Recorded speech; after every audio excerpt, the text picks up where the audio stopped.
Hello and welcome to the Stories Behind the Stories for the March 4th edition of the Neepawa Banner Press. I'm your host today, Casper Wehrhahn, writer, photographer, and archivist for the Neepawa Banner Press. And I'm joined today by my friend and coworker, Kira Paterson. Kira, thank you for joining me today. Yes, thank you for being our host. Sorry, I don't want to embarrass you or anything, but I thought it was really funny. It happens, you know. Slips of the tongues every once in a while. Words mashed together all the time. It happens to me so often, and it's just good for a laugh, honestly. Yeah. But yeah, thanks for joining me again. We have a lot to cover in this paper, so it's going to be hard to get through to everything here, but hopefully we can cover a good bit of it here. Our first topic, right on the front page, is a pretty big one, and it's one I'm sure that everybody by now is familiar with. It's quite a serious thing here. But it has to do with Russia's invasion of the Ukraine. There's a pretty big Ukrainian population in Manitoba, to my understanding, and we do have Ukrainian citizens, Ukrainian Manitobans here living in Neepawa. And Kira, you worked on this. You talked to a couple of them that live here, right? Yes. Yeah, the ones that I talked to, they're not directly from Ukraine, but they know a lot of people who are directly from Ukraine. They worked with a lot of the ones who moved here. I guess there was kind of a bit of a wave of Ukrainian immigrants to Neepawa in 2008, I believe it was, and so they worked a lot with them. So they have a lot of connections to Ukrainians here and to their families over in Ukraine, because the couple that I talked to, they have Ukrainian background. Their grandparents came here from Ukraine, and they know the language, they know the culture, and so they kind of just bonded with the people that moved directly from there. And so they do have these connections over in Ukraine, and so this Russian invasion is hitting them hard, as well as the rest of the people, especially the ones who have family over there still, family and friends and that kind of thing. So the couple that I talked to were Pat and Ernie Gawaziak, and mostly Pat. She does have a lot to say on that. I didn't quote Ernie directly at all in this story because I talked to Pat mostly, but Ernie is the one featured in the picture on the front page, because Pat's a little shy. She's like, no, Ernie, come and take this picture. I don't want to be in it. So I understand. Yeah, I understand, right? Pat. I'm the same way. Exactly, as we're sitting here in front of a camera, right? Right. But yeah, so I didn't want to push it because I totally understand that too. So Ernie got to be on the front page when Pat gets to be the one that's quoted all the time in the story, but she had a lot to say about, she heard from a lady that lives in Morden, and her daughter is still living in Ukraine, and she talked about her the daughter and her husband's journey to try to get out of the country, weren't successfully able to because at the border of Poland, they're kind of turning away adult males because Ukraine is hoping they'll stay and fight.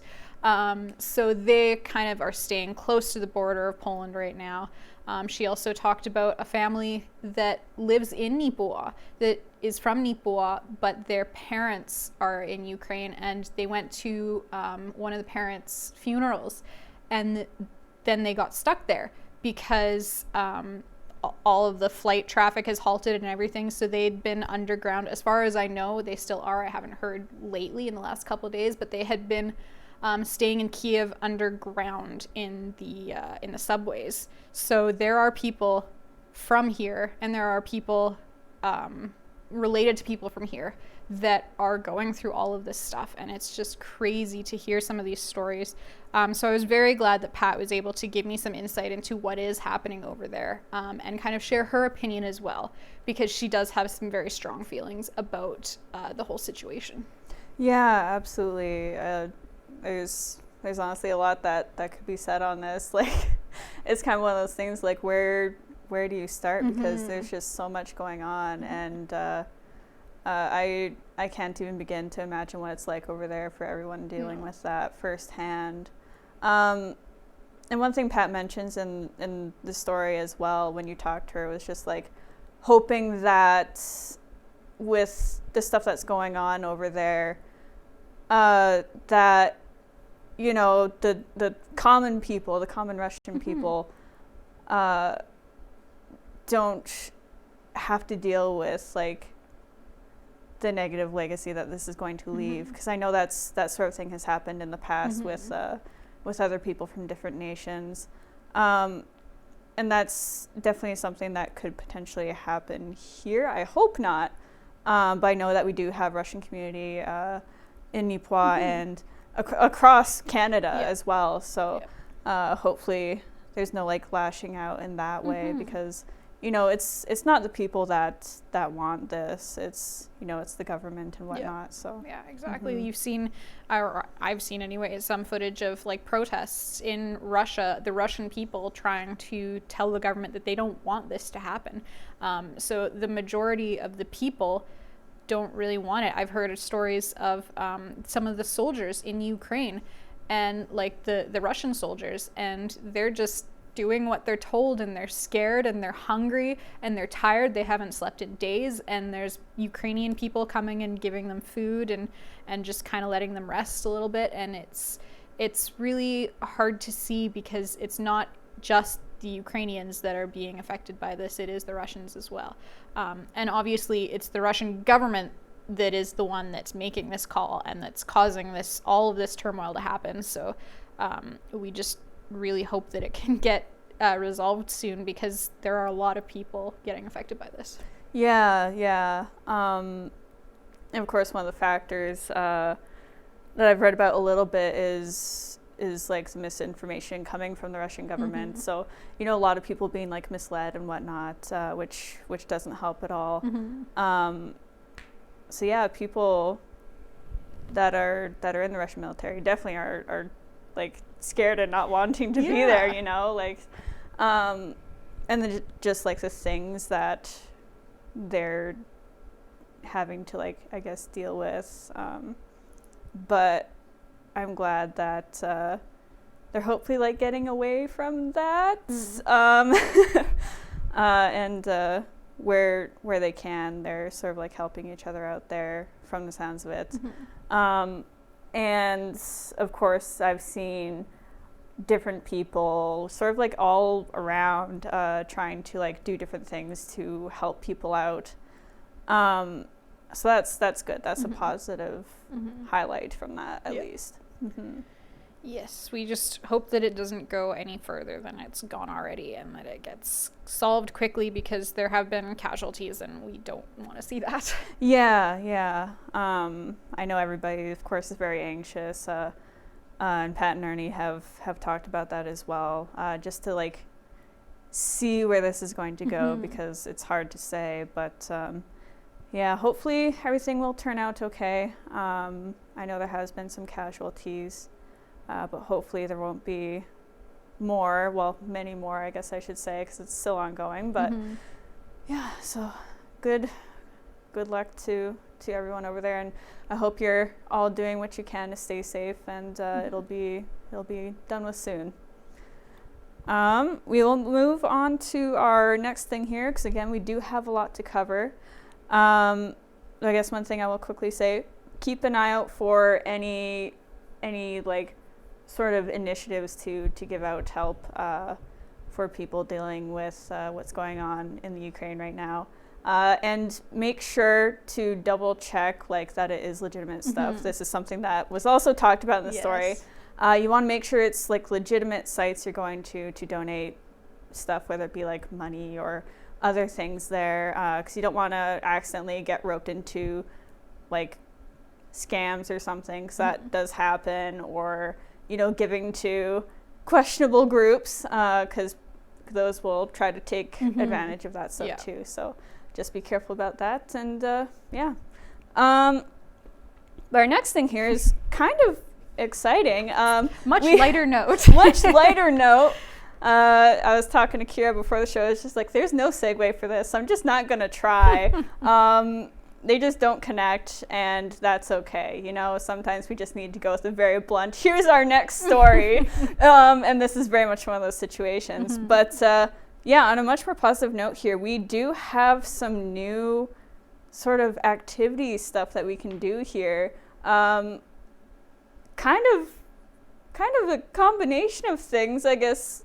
Skating and biking, which you might kind of like scratch your head at, but we have recently gotten some ice cycles, and it's pretty much a bike with like two like ice skate things sort of like parallel to each other instead of a front wheel. And it's got some guards to prevent tipping and whatnot. Those were received by the Yellowhead, I believe, the Yellowhead Center.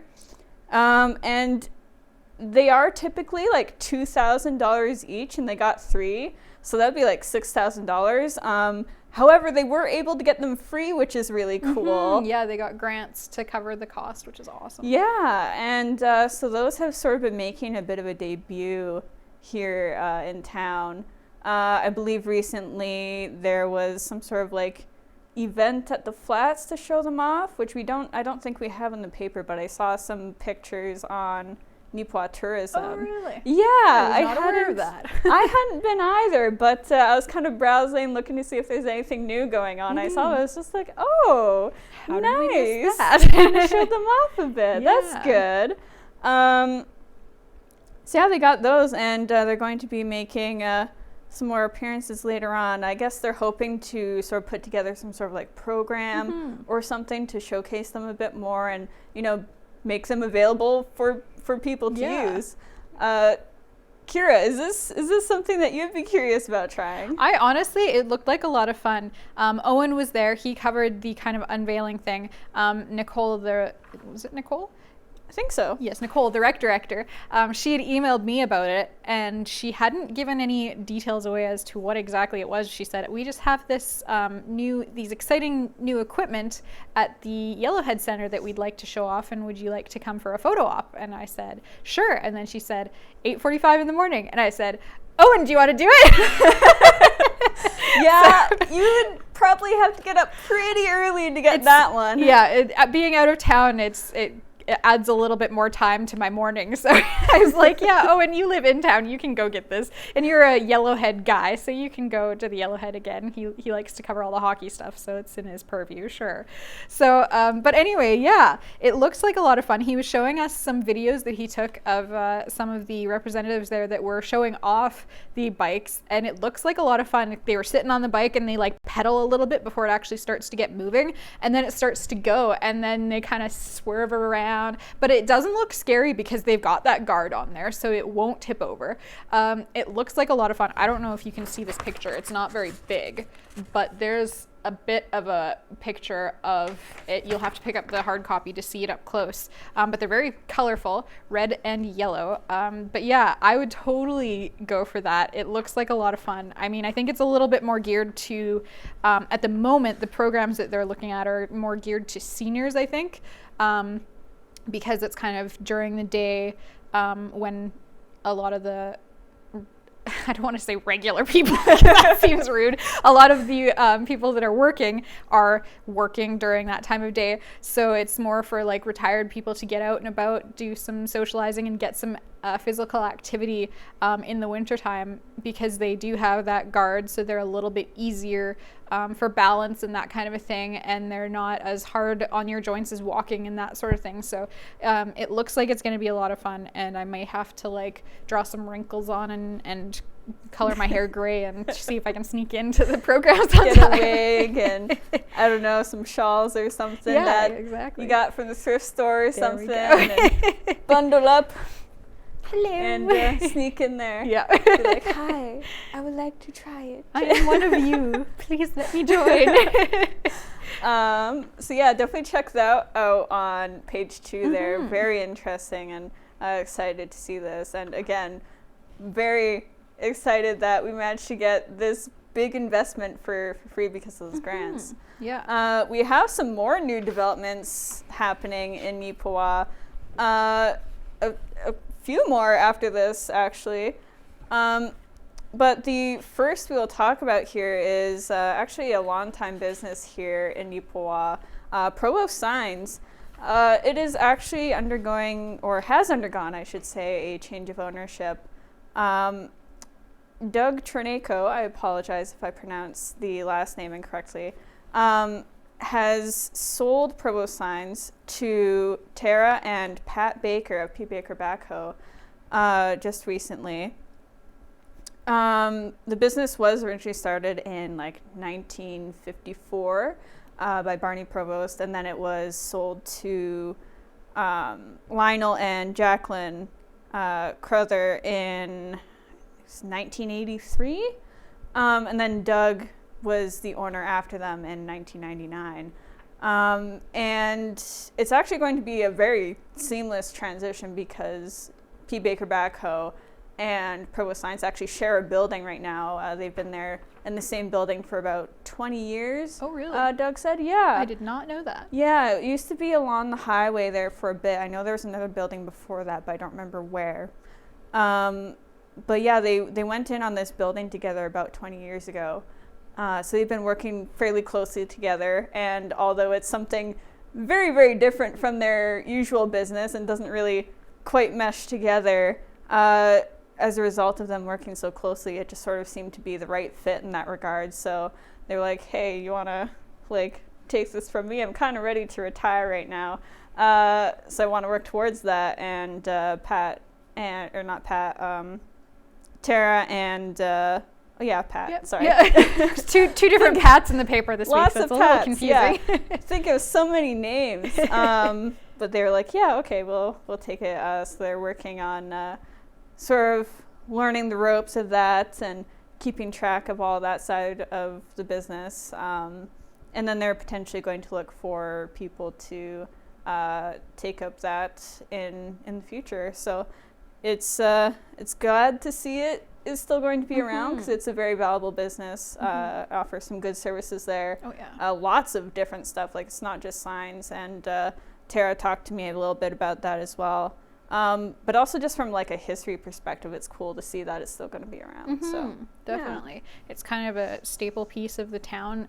It's been around for a long time, and they are involved in the community quite a bit with different things. I know that they quite often will sponsor signage and stuff like that for different community things. So it's really good to see that they'll still be in business, even though Doug wants to get out of the business. And I can't blame him, because being in business for a long, long time, you do want to retire eventually. You got to work towards that sometime. I mean, some people want to retire eventually. I would, but I don't know about like other people.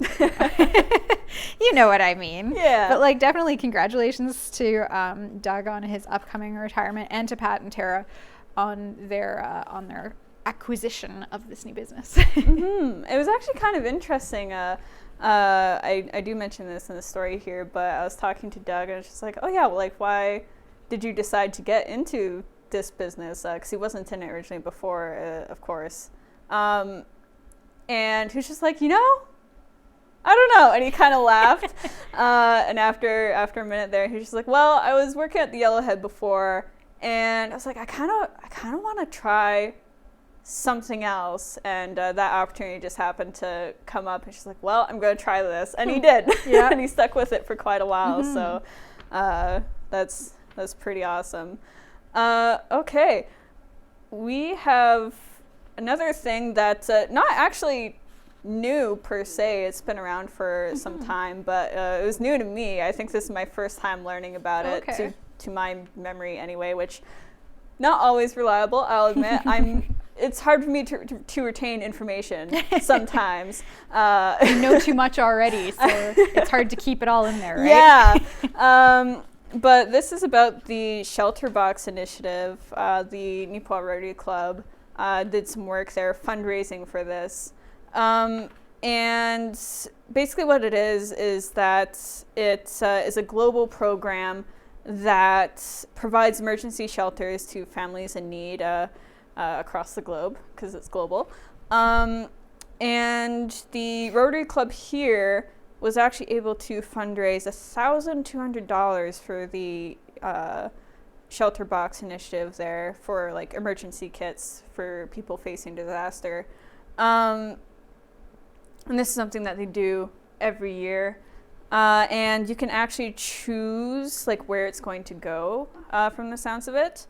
And just with like the connection that that Neepawa has with the Philippines community, they actually chose the Philippines for that because in 2021 there was what was it there? Typhoons, serious typhoons there. So it's very nice to have that sort of camaraderie and people helping out.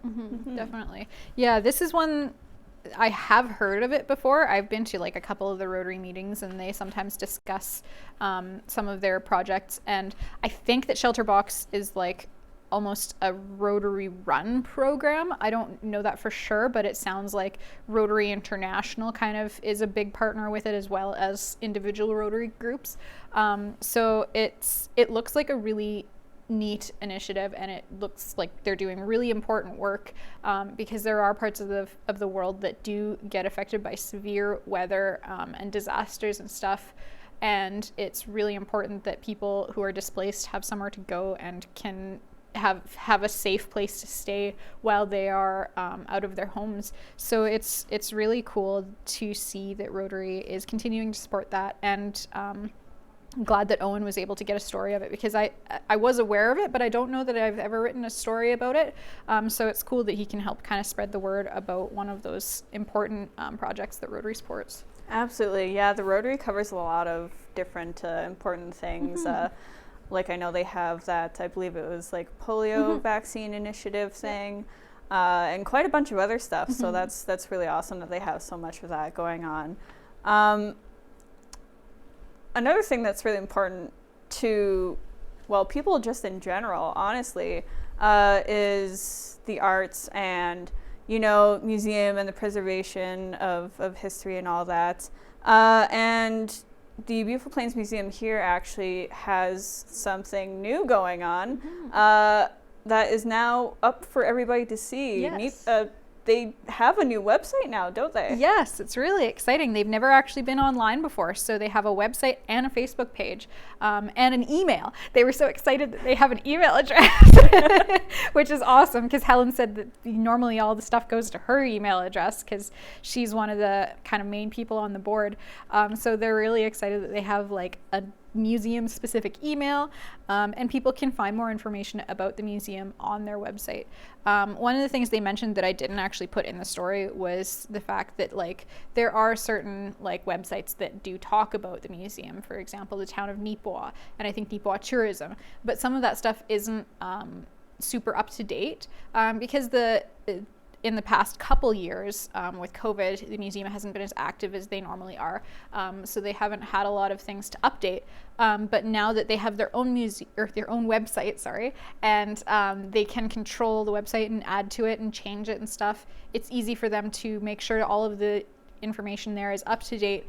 They can keep people updated on upcoming events, on opening hours, and kind of give people a sneak preview of what's in the museum. They have a gallery online where they have about 6 different things featured, and they'll be swapping through them so people can read a little bit of information about these things. So it's really cool. Winona Babbitt was the lady who designed it. She is now a board member of the museum. And she had designed some websites for her parents, who each own their own business out of their homes. So she kind of had a little bit of background in that, and she's like, oh, well, I have this skill, I can share it with the community, why don't I help you out with this? So it was really good to see how she was so excited to help in any way she could. And they have a really nice looking website.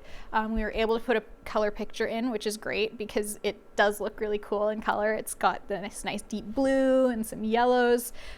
So I think it's a really well designed website. Like, kudos to Winona on that. She did a really good job. But yeah, definitely take a read through that story. That's on page 11. Yeah, and just talking about the website a bit more, I actually did take a look at it closer before the show here because I wanted to see it for myself. And yeah, a very nice, clean looking website. Yeah. Has some good colors on there. And I was so sad that I couldn't get the screenshot you got of the gallery because it had some like really beautiful stuff featured on there that just would look so great in color, but unfortunately just didn't quite have the space. But it's awesome that they have that gallery page because even while it's closed, like they can still show things to the community and display what sort of interesting tidbits they have there. Yeah. And I think there's actually some stuff there that I hadn't seen in my personal visits to the museum before, so it was very cool to see. That's awesome. Yeah, and I'm definitely looking forward to when they're able to reopen, because obviously they have been closed for their past 2 seasons, and that's hard, but I know they've been keeping busy, of course, with this, and then just like doing all of their like upkeep stuff, like renovations, repainting, so that's really awesome. But they'll definitely be happy to be open again. Yeah. And it's awesome that they've marked this sort of new chapter in their lifespan here. Yeah, definitely. Something else that has been going on. I'm kind of lacking on the segues here, I admit, but that's all right. Something else that's been going on here, another great sort of initiative. Of course, I'm sure everybody is familiar with the NACI Hope Group, a humanitarian group here. And they were able to get quite a bit here in terms of their food drive that they held recently in partnership with the NACI Tigers hockey team. With their final game on February 27th, they held the food drive there. They gathered 325 pounds of food and $275 in donations, and all of that was given to the Neepawa Community Ministry Center / Salvation Army food bank there. So very awesome to see that, and we have a photo on page 9 with that story, sort of showing the group with all of the food there, and it's quite a good sum there. I don't even know if they got all of it on the table. No, but yeah, like it sounded like it was kind of a last minute thing.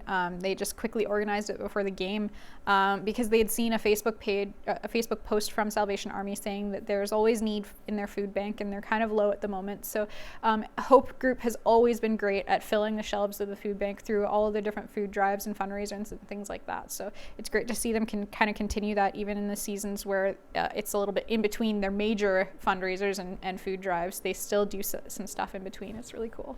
Yeah, and I'm actually curious how long the Hope Group has been around. I know it's been, well, obviously around for as long as we've been here, because it's just been a thing like since we've been in school. I think it started when we were in like grade 9 or 10. Okay. I remember there being a meeting asking people about interest in this. So I think it started when we were like at the beginning of our high school, which would have been like 10 or more years ago now. Yeah. It's weird to think about, isn't it? That is weird. Oh my God. Weird. Okay. Yeah. Wow. Another thing here, because we have a wee bit of time, is, because I know this has been around for quite some time too, but over on the Looking Back page, right on the neighboring page, page number 8, the Boy Scouts in Canada were celebrating their 75th anniversary, and I think it's some local people. It didn't really specify here, but there's a picture of some young lads there cutting the cake for the anniversary. Very nice photo there. I'll see if I can show that to you, but right there. So definitely take a look through all the paper. We have a lot more that we couldn't cover, and we unfortunately have to wrap it up. But thank you so much for joining us today. We rely on our advertisers, of course, to keep this paper free for everybody and keep it going with all of the news. So if you'd like to book an ad with us, please contact us at ads@neepawabanner.com or give us a phone call at 204-476-3401. And of course, if you have any news tips, photos, that sort of thing that you'd like to submit to us, your opinions for a letter to the editor or a thumbs up, please send that to news@neepawabanner.com. Once again, thank you for joining us. Kira, thank you for joining me. And we will see you next week.